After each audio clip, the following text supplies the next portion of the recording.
On va utiliser le phaseur, les paramètres en fréquentiel. I est égal au module phase et réactance capacitive. XC est égal à 1 sur J oméga C. Voilà.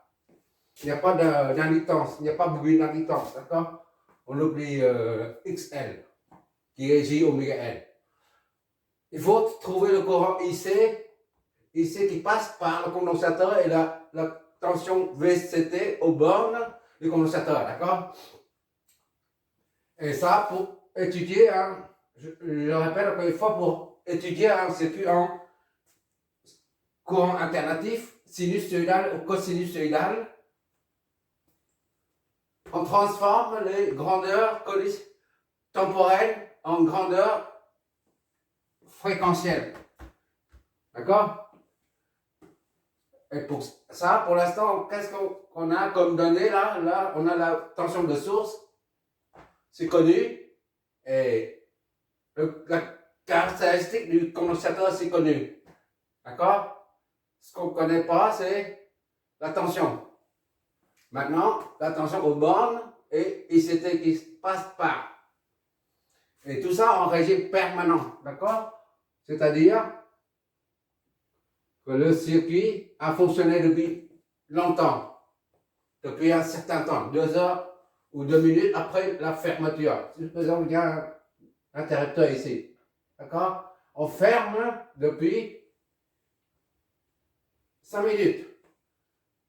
Pourquoi on dit ça? Parce qu'au bout de 5 minutes ou une minute, le régime devient permanent, c'est-à-dire ICT et VCT deviennent stables, d'accord?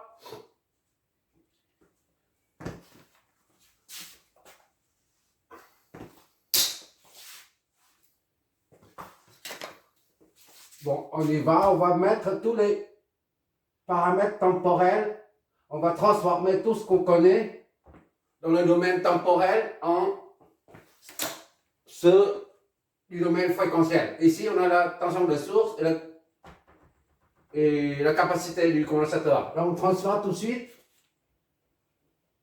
VST, là, est égal à 6 cosinus de 100t moins 30 degrés. On transforme ça en phaseur, c'est-à-dire Vs est égal à l'amplitude 6, ça reste constante tout le temps, donc on ne tient pas compte, mais la phase moins 30 degrés. Tout ça c'est en volts, d'accord? Premièrement.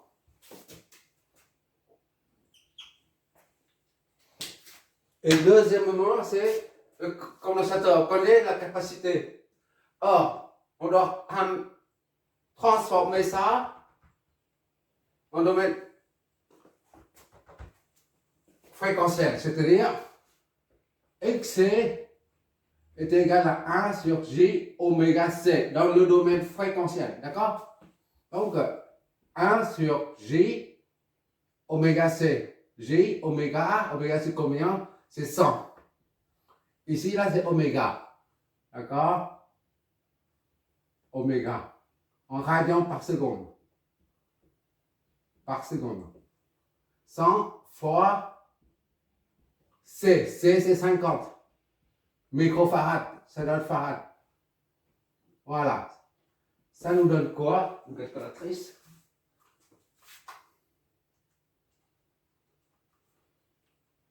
Un sur 100 fois 50 fois 10 puissance moins 6. Ça fait 200.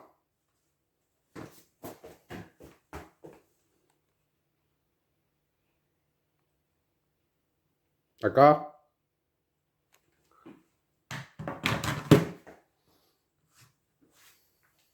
Ça fait 200 sur J. Or, le nombre complexe J, là, on a dit, c'est, on peut transformer ça en 1 fois 90. D'accord? Il faut que tu revoies les 3 premières vidéos. degrés. Et ça, là, c'est comme si 0, 200 fois 1, 0 degré. Sur 1, 90 degrés. Pourquoi j'ai mis ça? Ici, J, c'est ici. Là, c'est J. D'accord? C'est J. D'ici à là, 90 degrés. Tu vas t'habituer à force de faire des exemples comme ça. Et là, il n'y a pas de partie réelle. Il n'y a que la partie imaginaire. D'accord? Tandis que là, il n'y a pas de partie imaginaire. Mais il n'y a que la partie réelle. C'est 200. Ici, c'est 200 à longueur. D'accord? Et l'angle, il n'y a pas de J. S'il y a un J, c'est 90. Il n'y a pas de J. D'accord? Il n'y a pas de J là. J, c'est nul. Donc, il n'y a pas d'angle. L'angle est nul. C'est les réels ici. D'accord? Ça, c'est 200. 1 fois 0. Voilà. D'accord? Donc, j'efface. C'est pour un rappel seulement. Il faut que si tu as du mal à suivre, il faut que tu revois les nombres complexes. D'accord? Surtout la formule de l'air. J phi est égal à cosinus phi plus G sinus phi. Voilà. Quand il n'y a pas ça, c'est que il y a la partie imaginaire. Et quand il n'y a pas ça, c'est qu'il n'y a que la partie réelle. D'accord? Là, en dessous, il n'y a que la partie imaginaire. Et en haut, parce qu'il n'y a que J. En haut, il n'y a pas de J. En haut, il n'y a que la partie réelle. C'est-à-dire, il n'y a pas ça. D'accord?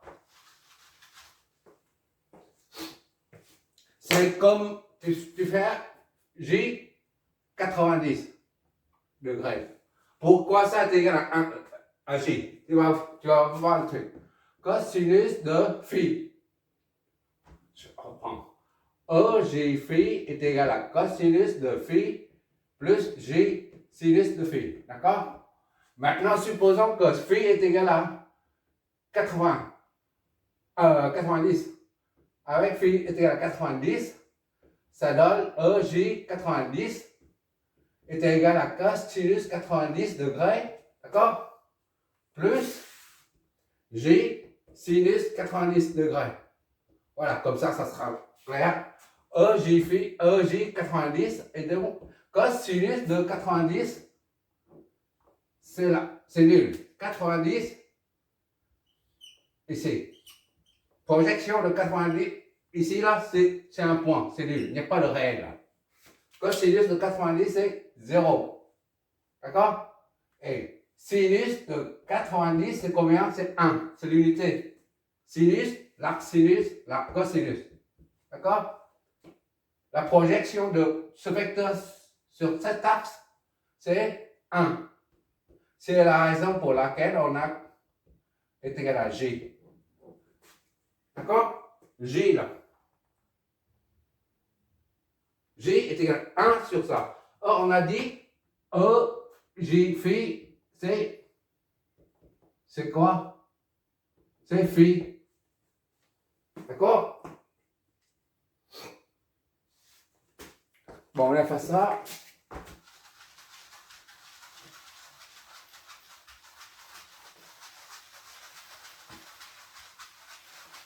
Tu retiens EJ phi, il y a une formule EJ phi est égal à ça, est égal à cosinus phi plus G sinus phi. Voilà. Tu retiens ça et puis tu en déduis toutes sortes de nombres complexes. Tu retiens ça.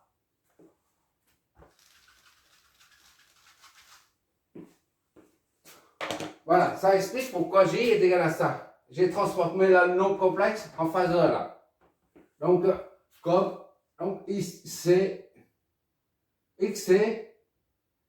ça c'est un nombre complexe, hein, d'accord? Ou phaseur si tu préfères. Est égal à 200 divisé par 1, ça va être 200. le quotient des deux, et puis la soustraction numérateur, la face au numérateur sous moins la face au dénominateur, ça fait 0 moins 90. D'accord? Donc, XC est égal à 200 et moins 90. Ça, c'est le deuxième paramètre. D'accord? I est égal à RI. V. Ça, c'est la même tension que ça. C'est la même chose, là. D'accord? VC.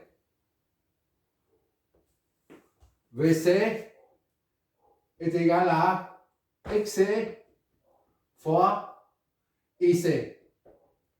D'où IC, en termes de phaseur, R phaseur, c'est un nombre complexe. C'est de la partie réelle du nombre complexe, dépendant de la fréquence. D'accord? Tout ça, c'est des nombres complexes. VC sur XC. D'accord? VC, c'est ça. 6 moins 60 et moins 30 divisé par XC, c'est 200 et moins 90.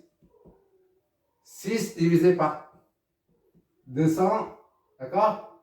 Et moins 30 degrés moins 90. Qu'est-ce que ça nous donne? 6 divisé par 2, ça donne 3. D'accord? 3 divisé par 100. Moins 30 plus 90. D'accord? IC, et donc le phaseur IC est égal à 0,03.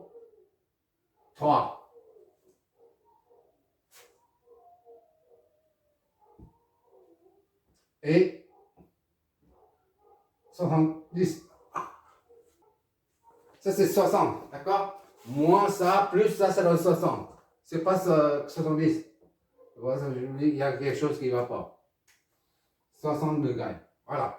Ça, c'est en ampères. Ou alors 30, 60 milliampères. C'est pareil au même. D'accord? IC et ça.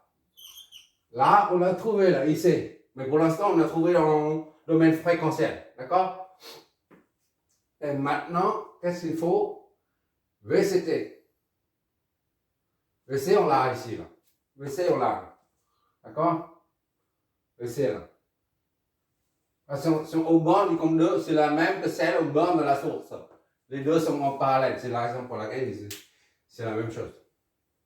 Bon, maintenant, c'est le déphasage. Le déphasage, on évalue le déphasage. L'angle le plus petit, c'est moins. C'est VC, là. Moins 30. Voilà, c'est moins 30. Moins 30 degrés. D'accord? 6.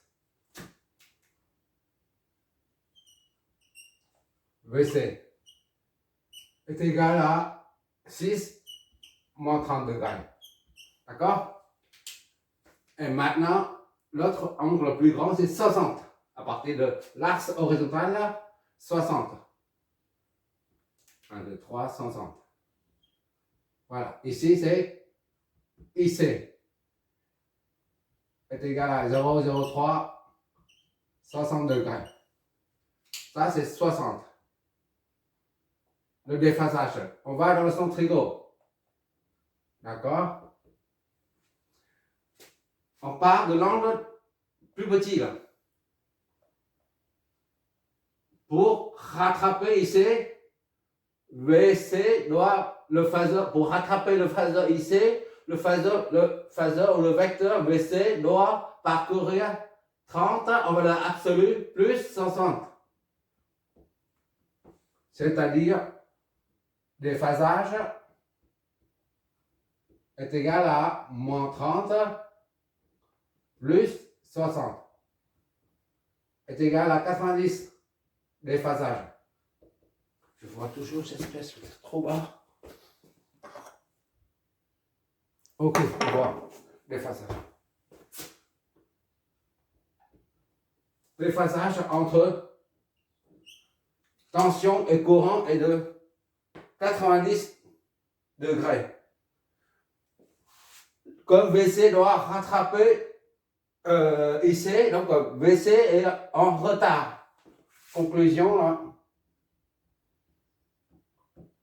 Attention, VC est en retard de 90 degrés par rapport à la tension, au courant IC. Ou alors, ou bien IC est en avance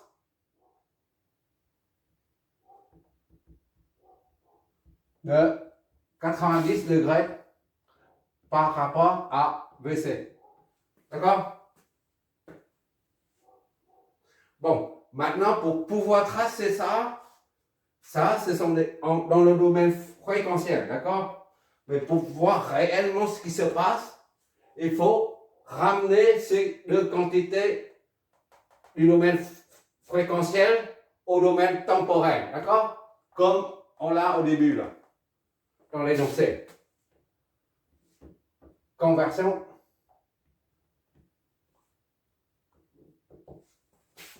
VC, le phaseur VC, c'est 6 moins 30 degrés. D'accord? Il n'y a pas de T là, il n'y a pas de variable T parce que ça dépend de la fréquence. On a dit EJ oméga T est implicite, sous-entendu. D'accord? Donc maintenant, la preuve, il n'y a pas de pulsation là. Donc maintenant, on ramène ça au domaine temporel, c'est-à-dire VCT, il y a la variable maintenant. C'est égal à l'amplitude 6 fois cosinus de oméga T. Oméga, c'est 100. 100 T plus la phase, c'est-à-dire moins 30 degrés. Ça, c'est en volts. Et pour I, le phaseur IC, lui, c'est 0,03 et 60 degrés. On l'amène au domaine temporel comme on vient de le faire, ça fait IC. Là, il n'y a pas de variable T, ici, il y a la variable T. Donc, l'amplitude, c'est 0,03. Cosinus, toujours de 100 T, plus la phase. Ici, c'est 60 degrés. Voilà. Ça, c'est en ampères. Et ça, si tu saisis ça sur une calculatrice, tu verras les signaux qui partent comme ça. D'accord? Par contre, ça, tu ne vois pas. Tu ne vois pas les grandeurs. Si tu dis, voilà, je veux à ce niveau-là, x est égal à tant, t est égal à 2 secondes, par exemple, hein, j'aurais quoi comme l'ordonnée? C'est ça qui nous permet de visualiser. Tandis que ça, ce sont les grandeurs, on dit diagramme phasoriel, je crois. Au diagramme de Fresnel. Fresnel, voilà. C'est un autre monsieur. Là, tu vois, tu ne peux pas évaluer à chaque point. Là, tu peux. 5 secondes, t est à 5 secondes, par exemple. Tu sais exactement où ça, qu'est-ce qui se produit à 2 secondes et à 5 secondes. Mais tandis que, en termes de phaseur, tu ne peux pas. D'accord? Par contre, tu es obligé de mener les calculs avec les phaseurs, sinon tu t'en sors pas. Déjà avec un seul condensateur, mais il y a de l'huissieux à la gauche. On n'est jamais sorti l'auberge, d'accord? Bon, on a terminé ça. Oui, pour le condensateur, comme d'habitude, on dit, IC en avance de 90 par rapport à VC. Je reprends, je répète, ici encore une fois, une dernière fois, c'est le condo qui doit être chargé. Le condo, il faut charger lorsque le courant passe par le condo, ça distribue les charges. Voilà, on peut dire ça comme ça. Et les charges génèrent un champ électrique. Le champ électrique va engendrer une différence de potentiel. D'accord? C'est-à-dire que, qu'est-ce que ça signifie en fait? Ça arrive avant que ça soit né. D'accord? D'accord? Ça c'est le petit frère, ça c'est le grand frère. Ça c'est le petit frère, ça c'est le grand frère. Merci d'avoir regardé, tu vérifieras le résultat, tout ce qu'on a dessiné ici, avec le résultat de simulation. D'accord? Merci d'avoir regardé.